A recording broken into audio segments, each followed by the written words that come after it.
donnerais toute ma vie pour une cendre. C'est joli, ça. Rien qu'une cendre de Alors, c'est la sélection du mois. Le mois, vous l'écrivez M-O-I, c'est le mois de Alex Jaffray qui a choisi une chanson qui s'appelle Alex. Donc, et l'interprète, c'est Juliette Armanet. Exactement. Qui est cette personne? Voilà quelqu'un dont on a parlé au début d'année. Je vous ai dit, attendez, il y a certainement une petite perle qui sortira cette année. Tadam! Eh ben c'est maintenant, son disque sort. J'aime beaucoup. C'est une jeune femme. Pour moi, si on faisait des mariages, vous savez, c'est un peu la fille de Véronique Sanson et de William Scheller. Pour le piano et pour les textes. Charmants. Elle a des parents charmants. C'est pas ses vrais parents. Je m'excuse pour les vrais parents de Juliette Armanet, mais bon, voilà. Ses parents de musique, ce serait un peu cela. Elle écrit ses chansons, elle les interprète, elle les chante au piano. C'est à la fois très fin, très doux. Elle parle de rupture amoureuse, voilà, de son fiancé et qui existe ou pas, qui s'appelle Alexandre, qui a un très joli prénom, je le précise. Voilà, c'est un petit peu rétro. C'est ce que j'aime bien dans la chanson française, c'est-à-dire que c'est pas daté de maintenant, quoi. C'est des belles chansons, point. On vérifie. Elle est là depuis un petit bout de temps déjà Elle est là depuis un petit bout de temps, mais c'est assez frais. C'est tout neuf quand même. C'est tout neuf, c'est tout neuf. Allez, un petit extrait, comme il dit Alex. Un extrait. Alexandre, fais de moi ton Alexandrie. Tu verras, je suis tendre, tendre comme la Californie. Oh, t'es mon blasphème, ma plus belle insomnie.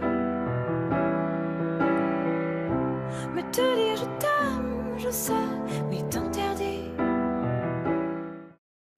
On comprend mieux maintenant quand vous parlez de Véronique Sanson. Oui. Vrai, il y a une filiation. Et de Chalère, parce que c'est vrai qu'il y a quelque chose aussi. d'un homme heureux, de la simplicité. Très bien. Voilà, franchement, Juliette Armanet. On va en parler. Elle vous a aimé, hein? Oh oui. Franchement. Qui y a d'autres? On va peut-être rester sur ça. On peut écouter Alexandre Boutan. Bon, d'accord. Carmen Maria Vega. Pareil, je vous en avais parlé en 2012. Elle était venue avec une petite chanson rigolote qui s'appelait La Menteuse, où elle se vantait d'être complètement mytho, d'avoir eu des aventures avec Johnny Depp, etc. La Menteuse, ça La s'appelait Menteuse.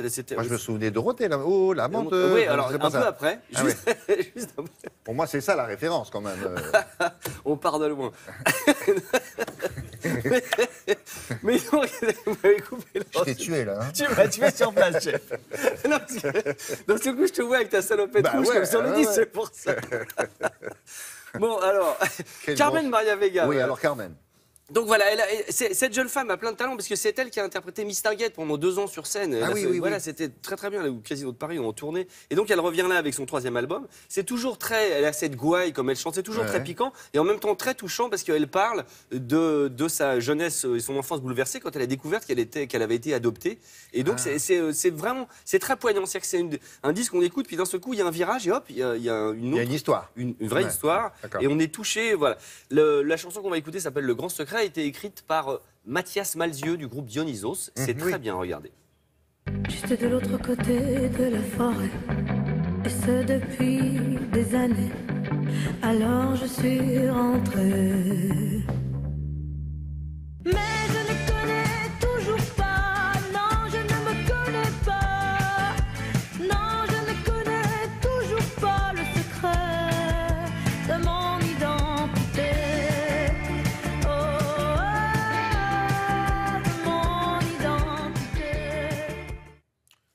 Pousse un peu. Oui. Il y a des morceaux plus doux. C'est très très bien. C'est très bien fait aussi. On termine avec un garçon parce que sinon vous allez encore dire oui, il n'y a que des filles, tout ça. J'ai souvent dit ça, mais c'était pas faux non plus. Je vous ai mal imité là par contre. Et là, ce garçon, il s'appelle comment? Da Silva. Voilà un garçon qui est breton, c'est drôle. C'est son 7e album. Ça faisait 4 ans qu'on n'avait pas de nouvelles. Voilà un garçon qui a fait l'Olympia, plein de concerts, etc. C'est toujours très bien écrit. C'est assez drôle. Là, son disque s'appelle L'Aventure et vous allez voir le clip est assez drôle. Il est à la fois devant et derrière la caméra. Voilà, c'est très léger, très sucré, mais j'aime beaucoup. Regardez.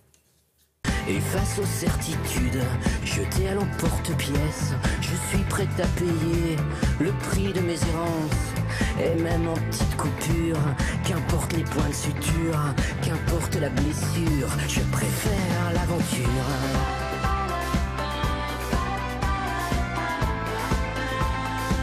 Moi je préfère l'aventure.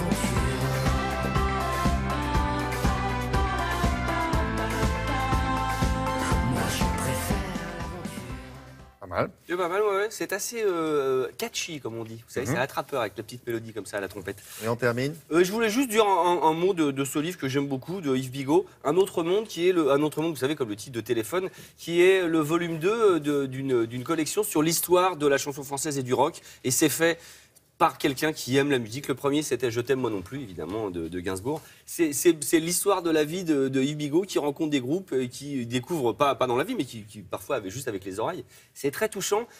Voilà, moi, je m'identifie vachement à ça. C'est-à-dire que d'un seul coup, vous ne savez pas pourquoi il y a un morceau qui vous transperce. C'est très bien écrit. Vous ne connaissez pas ce garçon? Si, je le connais comme ça. Voilà. Vous savez qu'il a inventé quelque chose dans les années 70 dans sa petite boutique de disquaire à Saint-Tropez. Ah, dites-moi. C'était qu'il faisait venir des disques des États-Unis que nous ne connaissions pas. Il les a importés lui, il faisait connaître ça aux autres. C'est grâce à lui qu'on a découvert de nombreux groupes qui ensuite ont eu un énorme succès. C'est génial. C'était lui qui avait importé ça. Il a donc découvert ces groupes-là pour nous. Non, alors c'était quoi, 70, 72? Oui. Voilà, donc il sait de quoi il parle. Oui, absolument. C'est fait avec le cœur, c'est ce que j'aime bien. Merci beaucoup.